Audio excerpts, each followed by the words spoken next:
Hello and welcome to Sounding Board, a community access television production of Suresh International of Novato. My name is Madeline Peters and my guest today is Dr. Suresh Appavoo, and I will have him introduce himself in a moment, but first a small message about Suresh. Suresh is an international organization whose goal is advancing the status of women and girls, both locally and internationally. Now on to our guest, Dr. Appavoo. Thank you very much for being here, taking time out of your busy schedule. And your talk tonight is on the rising tide education in the Maldives. And I'll let you provide us with a little background on your rich experience, both as a scholar and professional, international professional. But anyway, it's delightful to have you here. Well, thank you very much, Dr. Peters, for having me here. It is a pleasure to share this time with you.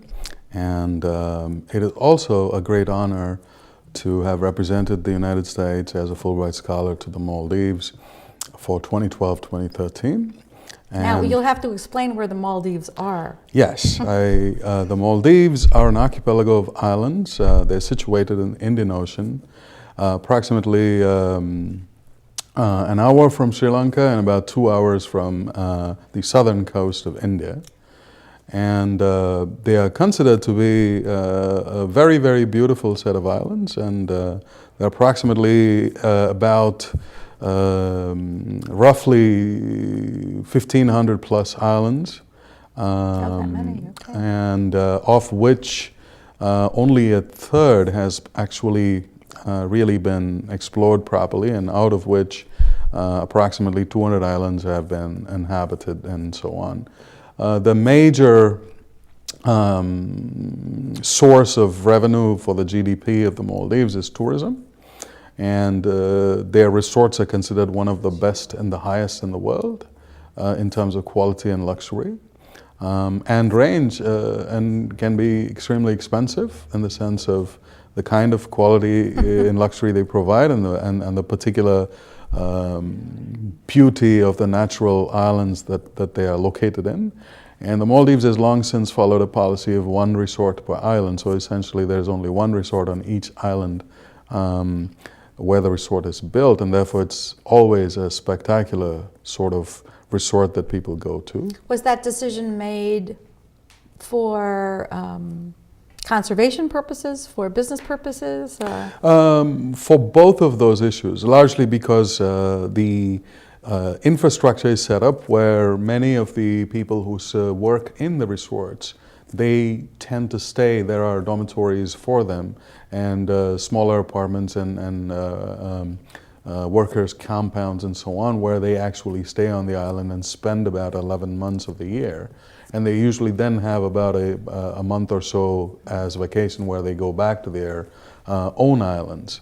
And so the resort islands are generally separate from the inhabited islands, and usually the two are really not situations which are loved to mix.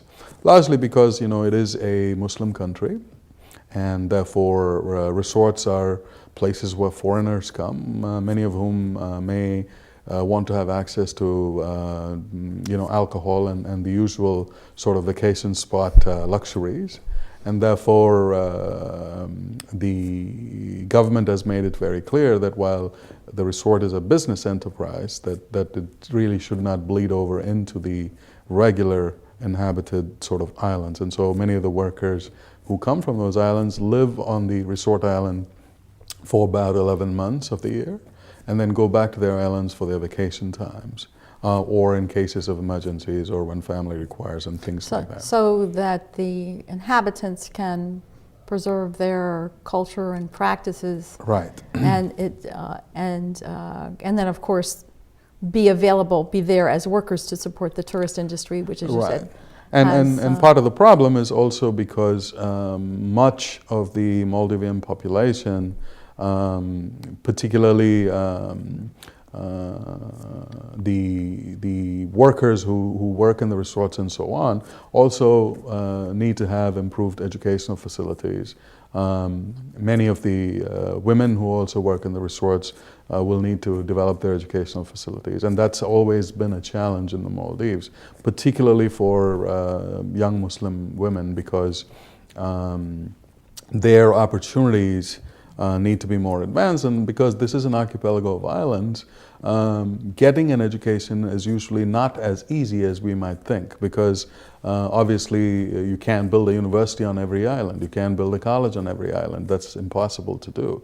However, the Maldives, the infrastructure of the Maldives is such that the education system has in fact built at least one school on each of the inhabited islands. Where the people are. And so every island where the Maldivian people live actually has a school. Now that school, what's the age range or the service range?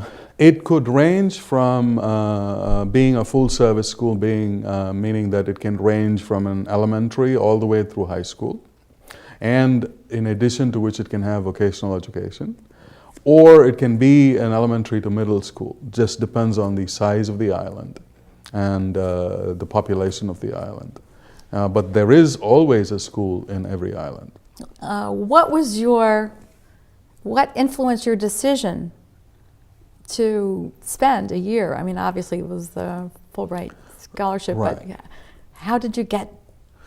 Well, how did you get there? There are two main reasons for why I wanted to go to the Maldives. So the first reason is because when I was considering how might I select a location where I can be of service, where I can take the knowledge that I have been blessed to have, the knowledge that I have been privileged to have, and be able to share it outside of the United States, where I have to say, one of the great experiences I had coming back from the Maldives was how thirsty the rest of the world is for an American type of education, or a US type of education, I should say, more accurately.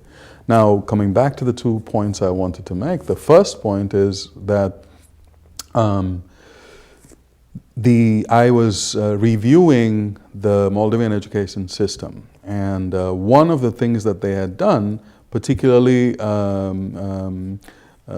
during the former President Nasheed's time, President Nasheed, or ex-President Nasheed I should say now, was the first democratically elected president of the Maldives in 2008. So during his presidency, they had issued a 5-year plan, and one of the components of that 5-year plan was to actually make their education system more responsive. Now, part of that education plan was where they created a K through 12 curriculum. So even at the curricular level, right. This was like, you're talking about 2008, so not that long ago, right. Looking at a move to develop some sort of linked curriculum K through 12. Right, a revamped curriculum. Okay. And in that revamped curriculum, one of the main things that caught my eyes was, first of all, this was one, in my humble opinion, and I'm sure that there are people who will sort of have both pros and cons to my opinion. The curriculum framework that they came up with was one of the most progressive for an Islamic country outside of Europe. That's amazing. And the reason for why I thought it was progressive, again from my judgment, was because it was one of the first curriculum framework that I saw, which combined technology, equal education, and for both boys and girls, and Islam in such an interesting way that it balanced all of those things, maintained Islamic ideals, while at the same time opening up the possibilities for both the boys and girls who are Maldivian to be able to pursue that education. And that was a very attractive proposition for me to see how I could be of help with that. And what did you do? What was your particular goal? My goal originally was actually to go and develop a way through which they could take education to all of the islands, particularly because the main form of transportation is via ferry. When ferry travel takes a long time, seaplane travel is quicker, but it is also more expensive, as is airplane travel. Now there are airports actually linking every atoll, and there have always been seaplane possibilities that go. But those are mainly very expensive propositions. So most people take the ferry, and it is usually an overnight journey. So that makes, if you're moving or traveling to a school, it's very difficult because there is the Maldives has its first university called the Maldives National University, which is located in the main capital island called Malé. And Malé is a very small island. It is only about 2.6 kilometers in radius. So you can actually stand at one end of Malé and see the other end of Malé. It's bisected by a main arterial road, which you can actually walk from one end to another to go from one end of the island to the other end of the island, called Majdi Magu. Magu usually means road. Majdi was the name of it. And so it is very, very tightly populated with lots of cars and lots of motorbikes and lots of people and a lot of high-rise buildings, because that's the only way they can accommodate the population. So if somebody wants to come to go to university or go to, say, a school in the city, which most people want to, as is normally the case in pretty much every country where everybody wants to come to the city, because they will have greater opportunities, or at least that's what they think. So my goal was to find a technological sort of approach to get the educational necessities out to the islands, particularly through the internet, through wireless, and through using internet technologies and educational platforms like perhaps Moodle or Blackboard or things like that. So this is so that you could, or so that people could be connected and receive their education at their home island via the internet. Using their computers via the internet, rather than actually having to physically leave their island and travel to the capital island and so on. And I say this largely because many of the teachers who need professional development cannot abandon their schools, leave their jobs, and decide to come and have an education, and then who takes care of the children at the school? Right. So it's a compounded problem. It's not only access to education for the students, but it's the professional development. Exactly. And I am assuming the leadership, the educational leadership, right, as well. Right. And so as a result of which, that was what I started out with in making my proposal. Now, one of the things I was very naive about was the fact that even though I had read a lot of literature about how virtually all of the islands were connected via the internet through wireless and so on and so forth, and there was a satellite dish that was present on every island and so on, which has been supported, I think, at least a couple of times by NGOs and other international granting organizations, and they have built this network up. One of the things I immediately found out was how slow it can be. So no matter, regardless of the fact that they have wireless, you're talking about bandwidth, you're talking about exactly speed of access to information. Right, and so one of the naive things that I had to correct was the fact that in spite of preparing for it, knowing about it, so on and so forth, I found two things that were interesting when I arrived there. But let me also introduce at this point my second point that I made before about why I went was also because the Maldives at one stage was actually ruled by one of the royal dynasties from southern India called the Chola dynasty. And they ruled the Maldives for approximately 50 years, I believe. And they have left some of their marks on the Maldivian islands that include some of the buildings, so on and so forth. And so I was very interested in that because my family in southern India, particularly from my father's side, claims to have a connection to this Chola dynasty at some point. I don't know that for sure, but so I was really intrigued by the fact that here was a country that is currently Muslim, that was actually ruled by the Mughals at one point, and so on, but which also had a heritage that southern Indians share from Africa, from that heritage, as well as having a southern Indian king at one point rule this country for a few years. So I wanted to really see how that could have taken place and what kinds of artifacts would be available and what kinds of impressions culturally it would have and so on. So one of the connections that I found was that much of the food is kind of similar between Maldivian people, Sri Lankan people and Southern Indian people, which is sort of a way in which you can kind of mark how they might have been this kind of cultural exchange, if you will. And also because Divehi, the national language of the Maldives, comprises of words that are common to Hindi, Urdu, Arabic, Tamil and Sinhalese. So it's a mixture of all of those things. So it is quite possible to see how some of those words will sound the same. For example, the word dunya, which means world, is the same in Hindi or Urdu and Divehi, for example. So those are the kinds of things that I found. So it was almost as though as I'm listening to your explanation that, I mean, there were several reasons for you were taking this on, but it was, one of them is sort of developing like a cultural, more than just a cultural, but a depth of understanding right. of the Maldives. And how we are connected in many ways. Just as you know, as I like to say, we're all immigrants in the world. That's true. And only separated essentially by, say, a geopolitical sort of identification such as citizenship.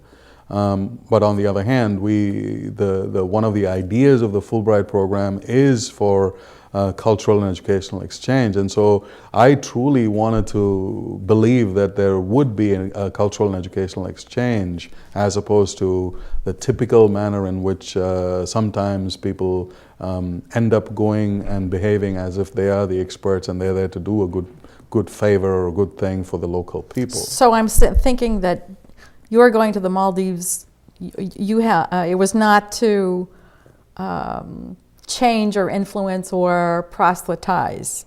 Right. It was to be more receptive. And share. Okay, all right. And share what I could do to help them, and also to really understand from them whether what I was doing is in fact appropriate to the times we live in.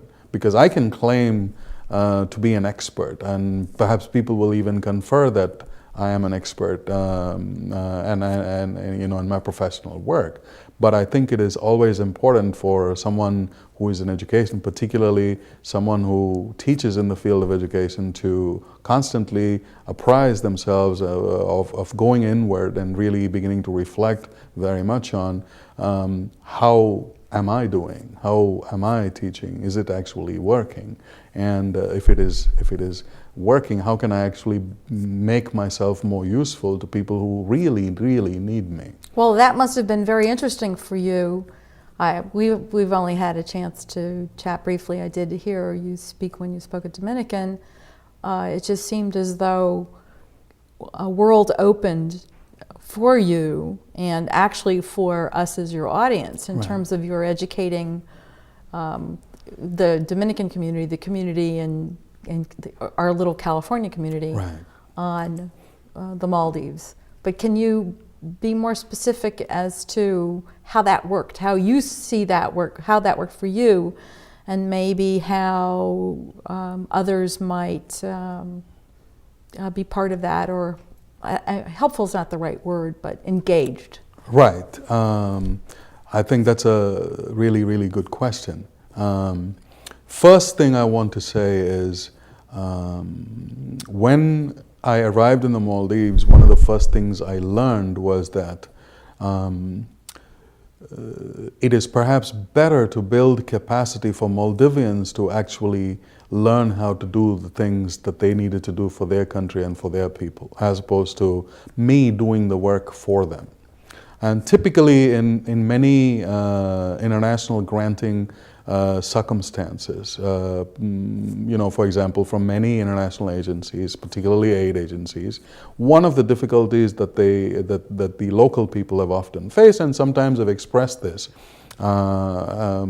as a problem, if you will, or as a challenge, if you will, is the fact that many of the people who go there with a lot of expertise, with a lot of good intentions, with a lot of good faith, and so on and so forth, and basically just end up doing the work and then leaving, which means that no capacity has been built locally where the locals and the people to whom the country belongs can actually continue on the work and actually develop themselves. So it becomes a feel-good experience for right. the person who goes with the expertise. Right, and a fairly profitable experience in a couple of ways, not necessarily in a monetary way, but a profitable experience in the sense of, well, they could collect their research data, they could write a book, they could actually learn better on how to do certain things, but then it doesn't really build any capacity for the local people. So that danger existed, and I really wanted to be very conscious of not falling into that trap. So that's one.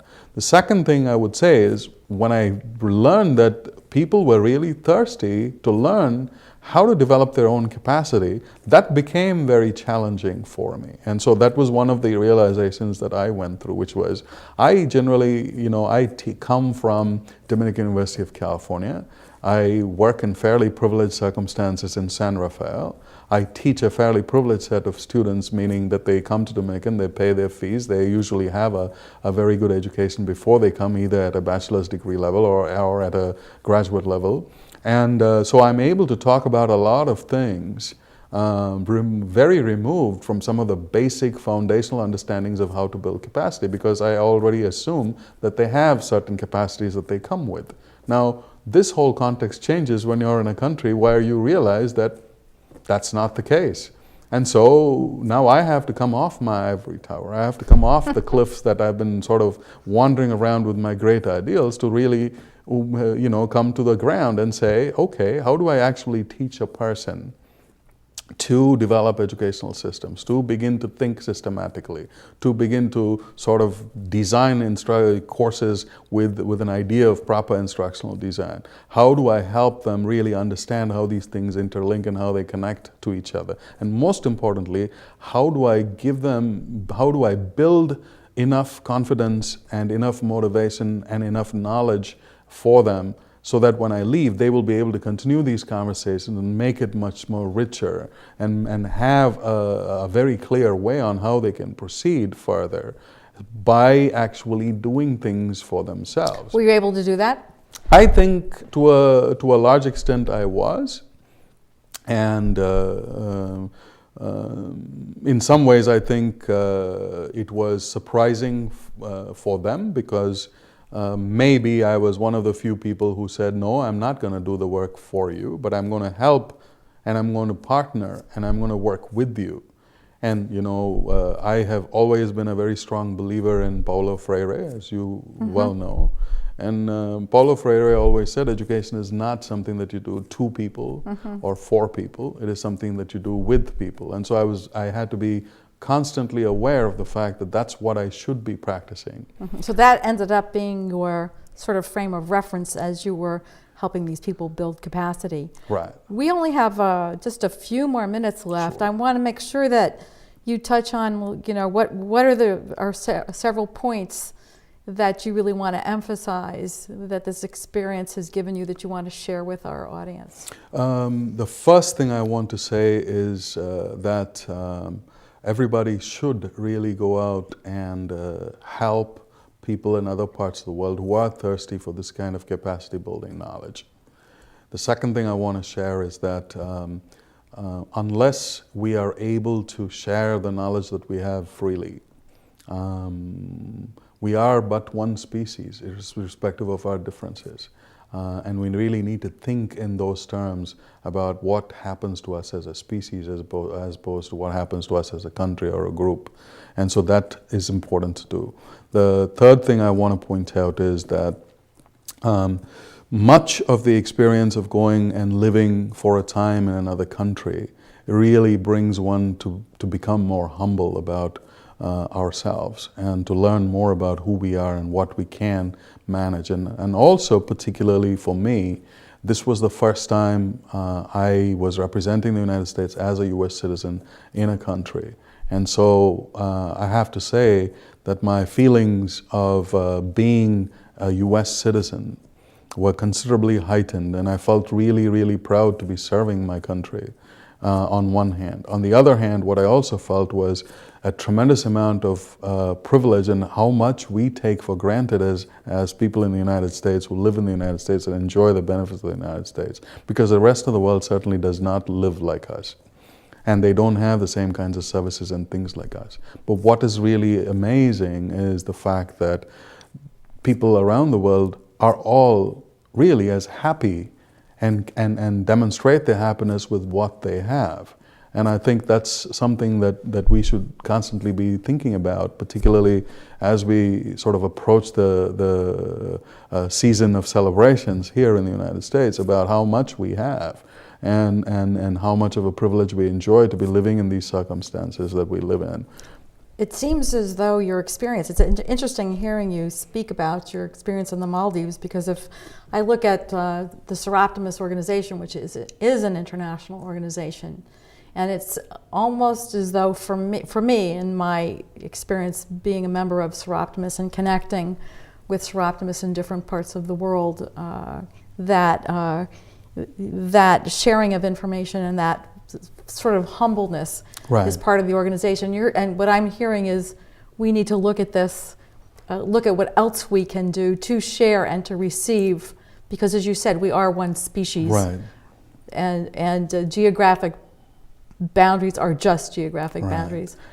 We are out of time, Suresh, and I really want to thank you very much for taking the time to be here to have a personal conversation about your experience and set that in a much larger context. So please, thank you again for taking the time to be here today. Thank you very much, Madeline, for having me here. Okay. And I think there may be a Suresh chapter in the Maldives, if I'm not sure. Yeah, but I also think that it would fit your particular goal as Suresh to serve particularly the young women of the Maldives, because they really need that kind of confidence building and help from everybody. Well, thank you. Thank you very much. I'd like to take this opportunity to thank the Suresh International of Novato, who serve as volunteer crew, and the members of Novato Public Access Television. My name is Madeline Peters. My guest today is Dr. Suresh Appavoo, and this is Sounding Board. Thank you.